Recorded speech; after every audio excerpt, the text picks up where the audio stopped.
Si Alan Peter Cayetano naguhugas kamay. Oo. Pero napaamin na siya, mga babayan. Napaamin na si Alan Peter Cayetano. Oo. Namin niya, mga babayan, na pinatakas niya si Bato. Pinatakas niya si Bato. Yun ang inamin niya ngayon sa kanyang press briefing. Yan o. Yan. If I was in his shoes, I will escape when it's least expected. But again, mali yung word na escape. O, yun pala eh. Hindi ako masyado nakafocus dito sa ilalim eh. Dito ako nakafocus. If I was in his shoes, I will escape when it is least expected. Baka kasi ganyan sa kanya galing yung idea, guys. Kung siya raw ang nasa posisyon ni Bato de la Rosa, tatakas din daw siya. Kriminal, di ba? Hudas talaga. Hinudas niya ang taong bayan, mga babayan. Hinudas niya ang taong bayan sa ginawa niya kay Bato de la Rosa. Tapos ngayon nagtataka siya na maraming gusto siyang ipatanggal, na kinakausap ng minority ang majority na magkudeta na. Siraulo ka ba naman? Kung di ka ba naman isang siraulo at kalahati? Pero yung pinagagawa mo, wala pa siya isang linggo, guys. Mga babayan, wala pa siya isang linggo. Tingnan niyo yung gulo na pinasok ng Senate. Bumagsak ang trust rating ng Senado from 49% to 27%. Siya walang kwenta, guys. Sa laula ka kasi, Alan Peter. And by the way, mga kababayan, umamin din pala siya na siya ang nagpasok kay Bato. Siya daw ang nagpasok kay Bato de la Rosa. Di ba naalala nyo, sabi ko, no, dinamin din niya kasi nagkabistuhan sa Senate, nagsalita yung kapatid niya, iniintriga daw siya ng mainstream media, iniintriga daw siya ng mga vlogger, na siya raw ang nagpapasok, siya raw ang nagpuslit kay Bato de la Rosa sa Senado. Napilitan ngayong umamin to. Napilitang umamin tong animal na to. Napilitan siyang umamin, siya daw ang nagpasok kay Bato de la Rosa. Para tanggalin si Tito Soto. So siya ang nagpasok, ngayon nagkagulo, hindi niya siguro naisip na aabot sa ganitong level ang gulo. Gusto niya ngayon isalba ang sarili niya. So anong sinabi niya ngayon? Pinalayas niya. Bahala ka. Lumayas ka. Pero, bibigyan kita ng paraan para makatakas ka ng hindi ka nahuhuli. Hindi niya na-expect eh. Siguro iniisip niya na parang kay ano lang to, parang lang siguro to kay Trillanes. Oo. Diba? Siguro iniisip niya. Coach, tinalo pa ni Cayetano si Judas. Si Judas na konsensya pa at nagpakatiwa. Para pagsisiyan ang ginawa niya, si Cayetano use God para maghugas kamay. Alam naman natin yan si Cayetano, Lord lang yan, pero siraulo yan. Tsaka napatunayan na niya yung sarili niya, mga babayan, multiple times. Napatunayan na niya yung sarili niya na wala siyang kwentang nilalang. Sa Alan Peter, malala. Kasi alam niyo, mga babayan, eto kasi, may pagkakamali rin naman si Melvin Matibag. Oo. Pero hindi kasing lala ng pagkakamali ni Alan Peter. Kasi, going back, eto ngayon ang sinabi ni attorney Mel Santamaria tungkol dyan sa pag-i-implement ng warrant of arrest. He has a very interesting perspective. Ito yung sinabi niya. Telephone si Attorney Mel Santamaria, dating dean po ng Far Eastern. Tony Enrica po ito. Magandang gabi sa inyong lahat. Hi, Dean. Thank you for joining us.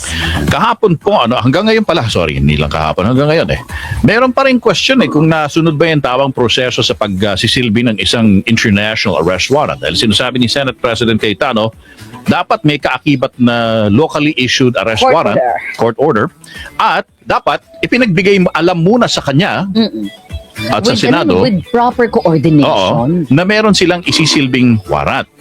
Are those two conditions required, Dean Mel? Hindi required yan, Tony. Bakit? Explain natin mabuti.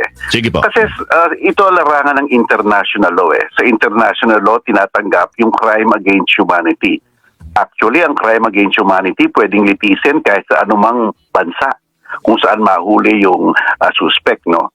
So, sa ating konstitusyon nakalagay, the Philippines accept the generally accepted principles of international law as part of the law of the land. Okay. So, therefore, yung crime against humanity, tinatanggap na natin yon as part of our law of the land.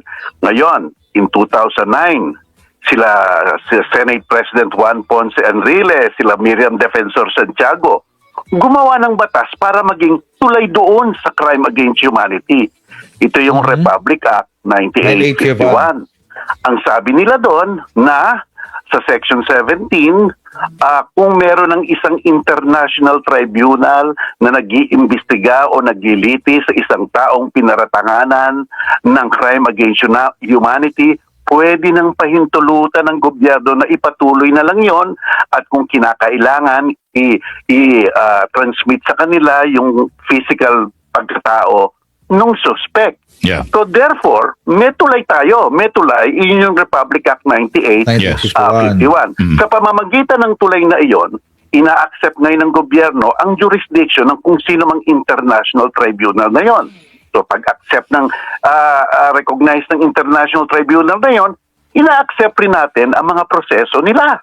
Okay. So kaya itong ICC nagkaroon ng warrant of arrest, no? So therefore, acceptin natin yon.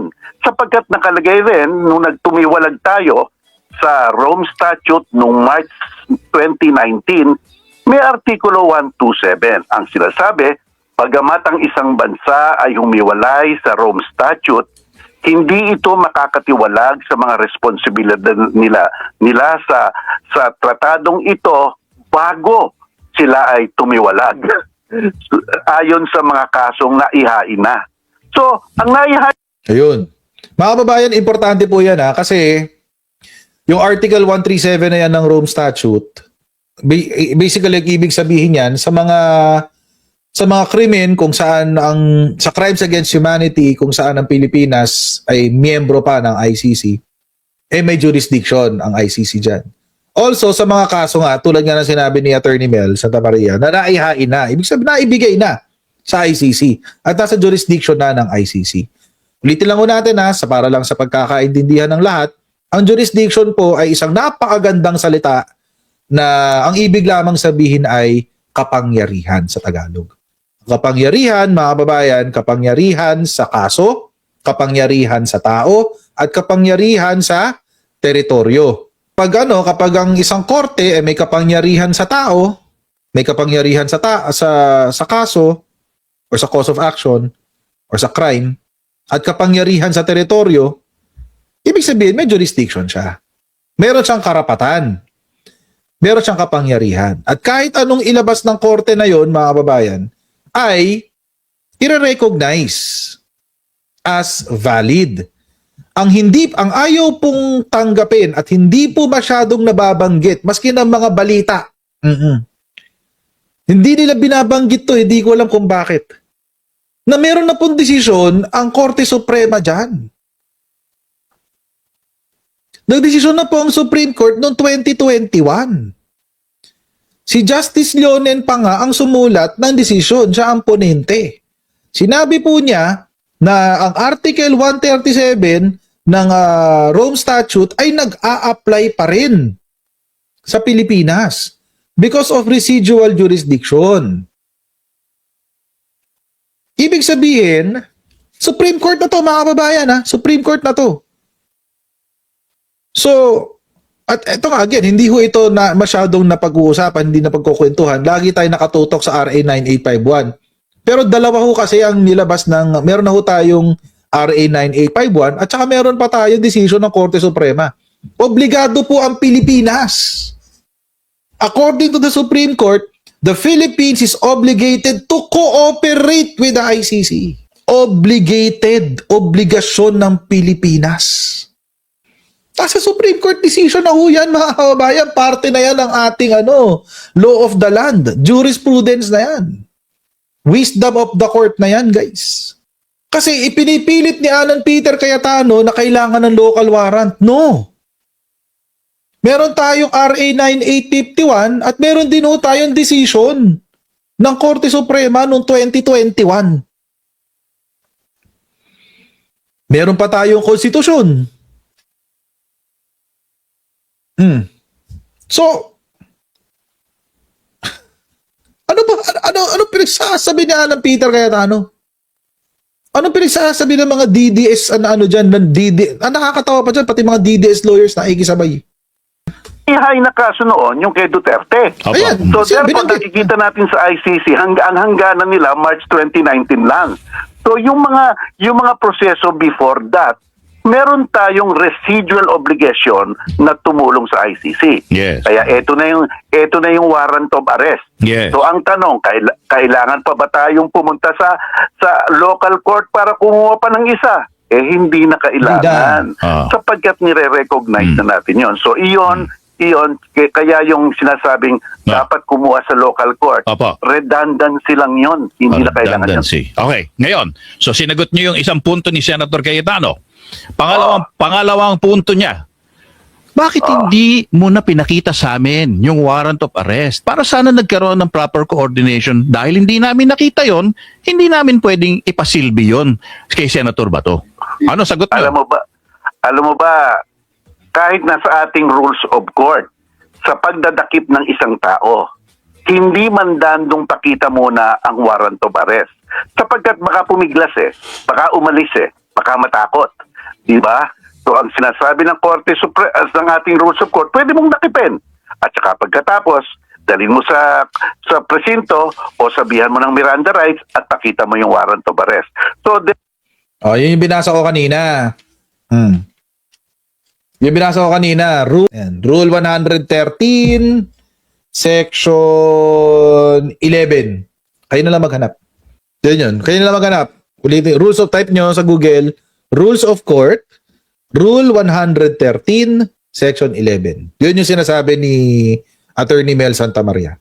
So therefore, para hindi chicken and egg to, may pahintulot ang ating rules of court kung sa atin nangyari na after the arrest, pwede mong pakita. So, kung tutugma mo yan sa international, itong nangyari dito sa atin, pwede naman talaga. Ganito rin yan, Tony. Okay. Sa ating rules of court, basta't nasa loob ng isang pribadong residensya at mag-i-issue ka ng warrant of arrest, yun, tutok-tok ka muna. Kakat muna. Okay. Mag-i-issue kami ng isang warrant of arrest. Correct. Kung hindi sila tutugon, pwedeng mag-exert ng Force. reasonable force. Yes. Konti para makuha yung dinadakip. Okay. Maihahambing ba natin ito sa sitwasyon dito? Yung gusali, public place di ba? Sino ba may-ari niyan? Gobyerno. O kung hindi man may-ari gobyerno, nirerentahan ng gobyerno, ang taong bayan nagbabayad yan. Tsaka tandaan natin, hot pursuit yan. Ibig sabihin, malapit mo nang makuha yung suspect pagdating sa gate ng... Itinakbuhan ka nga Oo. Titigil ka pa. Oo. Napaka-impractical naman yun. Kaya tayo, alam mo ba ang hot pursuit sa Pilipinas? Kahit walang warrant of arrest. Correct. Correct. So, ibig sabihin, maring sabihin yun ni Senator Cayetano, pero porkit hindi mo ginawa yon, hindi ibig sabihin lumabag ka sa anumang alituntunin. Ito pa tanong ko, Dean Mel, ha? Sige, Tony. Ano yun? Meron ka nang ni-raise na valid point. Private residence, isisilbi yung warrant, kakato ka muna. Give notice, di ba, sa may-ari ng bahay na gusto mong pumasok. Pag hindi ka pinayagan, you can use reasonable force. Ito, public building.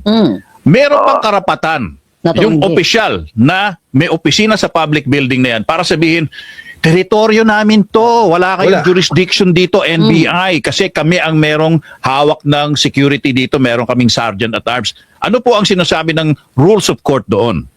Magandang punto yan. Tony. Wala namang sinasabing exactly ang rules of court yan. Pero titignan mo ang konteksto nun. Una, naghahanap ka ng isang suspect. Pangalawa, nakita mo na. Pangatlo, patungo sa public place. Kung ikaw ang alagad ng batas, para siguro tanga ka na kung hindi mo hahabulin yon, di ba? At pang-apat, kahit na pumasok doon, dapat alam ng mga gwardiya doon ang sitwasyon. Hindi naman black and white Dapat merong leeway ng konti para mahuli mo ang dapat hulihin. Diba? Hindi lahat ng intrusion mali. Kung may reasonable ground ka, lalo na hot pursuit, pwedeng payagan yun. Pwede. Ngayon, sabi ng Senate President, ako ang magsasabi ko anong pwede o hinding gawin ng mga otoridad. Parang ngayon, and I'm sorry to say, Dean Mel, because ako hindi naman abogado, Meron ho bang tinatawag na obstruction of justice na maipaparatang sa senator na gumawa nito? At meron din ho bang paratang na aiding and abetting pag pinayagan mo ang isang wanted, dahil wanted check Nakatakas. sa ICC. Hindi ako nagsasabi nun, ICC nagsasabi nun. Pag pinayagan mo yung wanted na makatakas, may aiding and abetting din ho ba doon? Siyempre, aiding sa ating wika niyan, tumutulong. Tumutulong. Abetting, kinukonsinte. Di ba? So, tinutulungan at kinukonsinte. Ganito yan, ha? Sa ating lokal, meron tayong Presidential Decree 1829. O, valid pa yun. Yan ang obstruction of justice natin. Ano ang nakalagay dito? Oh. Sino mang tao knowingly and willfully obstruct, impede, frustrate, and delay the apprehension of a suspect, mananagot siya sa batas. Ang ano doon, ang kaparasuhan doon, naaabot ka ng 6 na taon sa kulong. Pasok na pasok si Alan Peter Cayetano, no? 6 na taon sa kulungan eh. Man. So dapat tignan ito. Itong angle na to, tignan ito. Kasi tignan natin. Alam ba natin na mayroong isang taong suspect doon? Alam. Alam ba natin na may warrant of arrest? Alam. Alam ba natin na hinahabol at hinahanap ng mga alagad ng batas? Alam. So kung alam na yon, di ba sa ating departamento ng gobyerno, may executive, may legislative at may judiciary. Ang legislative gumagawa ng batas at nag-i-impeach. Ang executive ang nag-execute ng mga peace and order. So sa larangan ng peace and order, correct. domain nila iyon. Dapat nirespeto nila yon. But then Diba? again, Dean, Yun yung sinasabi natin kahapon, mga kababayan, na posibleng nagkaroon na tayo ng constitutional crisis. Kasi, nakialam ang legislative sa trabaho ng executive. Kaya posible na meron tayong ganun. And in fact, mga kababayan, baka ngayon, mga kababayan, ang mangyari pa, mag-decide ang Korte Suprema kontra kay Bato de la Rosa. Bakit? Kasi flight risk. Flight risk eh. O, nagtago na siya. O, tapos, ano sabi ng Supreme Court? Gato pala tong tao na to eh. Gato pala to si Bato de la Rosa eh. Paano pag pinagbigyan natin ang TRO nito? Hindi natin sigurado kung laharap ba to sa korte o haharap ba to pag nagpa-hearing. Baka natin magtago na to. Di ba? Flight risk pala to eh. So baka mas mahirapan siya na makakuha ngayon ng TRO. Dapat nga nag-intay na lang to si Bato ng 72 hours eh. Bago siya nagaganyan. Kasi kung after na, let's say nakapaglabas na ng decision ng Korte Suprema, di ba? At least nakapaglabas na ng decision ng Supreme Court, di ba? For you or against you, kung for you, di maganda, hindi mo kailangan magdrama ng ganito. Kung for you. Pero kung against you, o di gawin mo to, tapos magtakas ka ulit, magtago ka kung gusto mo. Kailangan kasi magsalita ng Supreme Court kung i-recognize niya na valid warrant ang warrant ng ICC. Kung valid warrant yun, o di pwedeng humingi ng whole departure order kasi it will be recognized as an official court order. Ganun din, adyaman sa pag-cancel ng passport. Ganun din. Kailangan kasi court yan. So, kailangan pa rin natin decision ng Supreme Court. Kailangan niya yan. Siguro kung nagpaka-good boy si Bato de la Rosa na nandun lang siya sa Senate for 3 days, so, di walang problema. Kaso, nag-manufacture sila ng pagtakas ni Bato de la Rosa eh. So, good luck sa kanya. So, sana maging bumabor sa taong bayan yung desisyon ni Supreme Court. sabihin nila na hindi naman siya detained dito sa amin. We are giving him the protective custody. We are not detaining him, meaning he is free to come and go as he pleases. Yun ang point of view nila. Okay. Diba? Pwede nila sabihin ng attorney eh. Ang gandang, ayoko sabihin magandang punto. Maling punto yon. Sapagkat una, alam naman natin na ang pagkakanlong sa isang fugitive from justice, iyon nga hindi pwede yun. Ano yun? Accessory to the crime yun. Kung sa ating revised penal code, kung tinago mo at tinulungan mo na itago yung suspected, isang uri rin yun ng obstruction of justice, number one. Number two, okay, protective custody. Saan nyo naman nakuha yan? Wala naman sa ating konstitusyon at sa ating batas na ang sino mang uhulihin ay dapat may warrant of arrest, maliban na lamang kung dineklara ng Senado na protective custody. Wala namang ganun eh. Basta sinabi ng batas, arestuhin ka kung may warrant of arrest. If the law does not distinguish, we Not should not distinguish. distinguish. Correct. Diba? Yes, Diba? oo. Napaka-straightforward ng batas eh. Ayan. Pero ang problema ito, Dean Mel, parang ang nangyari, no, parang wag na lang magkagulo, umatras yung NBI eh. Hindi nila in-insist yung legal authority nila to serve a warrant. So meron ho bang kapabayaan or how do you call it? Negligence sa parte ng NBI in enforcing a legal warrant. Alam mo, magandang tanong yan, Tony. Nasa larangan ka na ng malfeasance. Ayun, yun yung word pala, malfeasance. Malfeasance, Malfeasance, yung maling ginawa.